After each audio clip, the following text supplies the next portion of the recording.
Hi guys, I hope you're keeping well. In my last video, I mentioned that you should think through your options and the factors that will affect the choices you make. To choose the option that is right for you, you need to consider your values. What are your values? What are the things important to you in your life?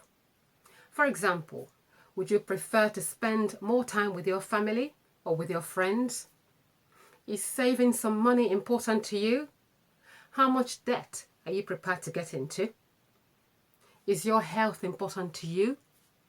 What activities do you enjoy? What dreams are you trying to fulfill? Would you rather take a year off and go on a backpack trip around the world, or would you rather go to uni or college?